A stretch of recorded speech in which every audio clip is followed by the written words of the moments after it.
actual fact, we shall increase your interest rate. You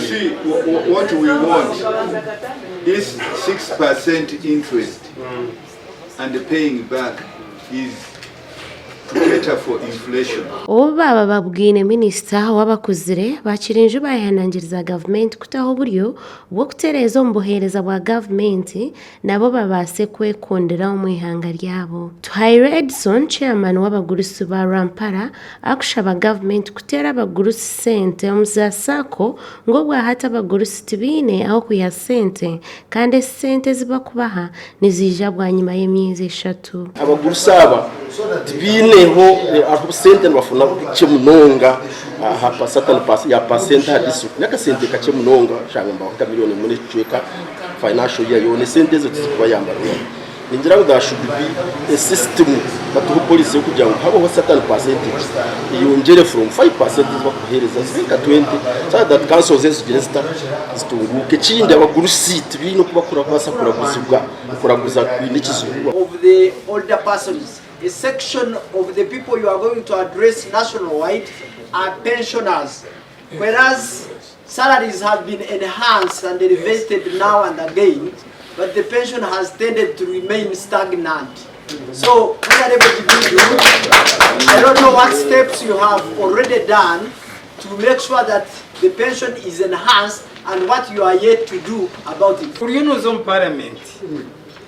Kan noza kumombo ya minister wao I'm sure noza kubugumamo tushaba okatandika sako zabazeyi niyo wazitandike no mwamyo tubashe tukushaba ozo wa president loading tutunje sente eziyabira tupromisingire sako zitu zikore namani zigumiziwe. Baakirinju bagumza bashaba bemezi babo kurebuka ngo bakora terebitenso byabo ebikurugo mu nciko eziba kugira.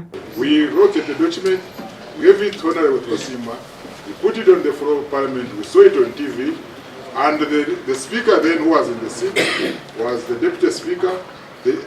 What Parliament passed was to direct the Minister of Public Service to look into that thing. You see, that's why. So we are saying, go and see your colleague. Don't go to the president. No. Go and see your colleague. Tell him this thing was here and we finished. Abo abamwe abo kujwekera abagurusi bayetombita ahabwo butatunga sente za PDM hamwe no bucweka 10 aha sente za PDM eziba kubaha. Omubuhereza sente zi abagurusi nibagira ngo ekigombe aho tukoza kuhereza sente mbaba bari mu kigombe kihandikise omu sako ya parish kunga ntushanga ngo abagurusaba ati bot bine groups zibarumu ninga tubakozere groups ahabwo kuba bareba kitabinga bareba nako kuzo mu nkiko za groups tubazi mwe tutunayi kubashanga Minister kujwekera Baakirinju Gidudu Dominic Mafwabi yashobora buremezi bw'endwara eziri kuteganisa abagurusi. Elders have non-communicable diseases, diabetes, hypertension, cervical and prostate. These are diseases that need medicine almost every day.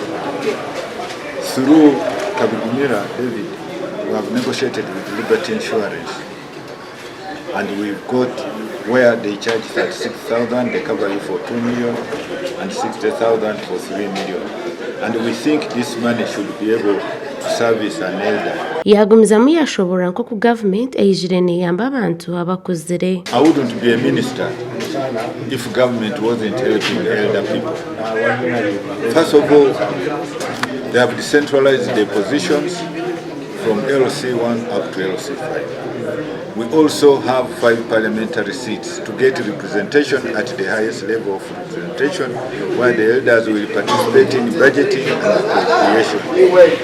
And the government has given certain funds, said special status grant for empowering older persons, 121 million per year. Urukiiko oru barugiraho akasheshekerizo ba office za council Mbarara City. Ahabwa tayari West and Susan Alinomikisa omuri Mbarara.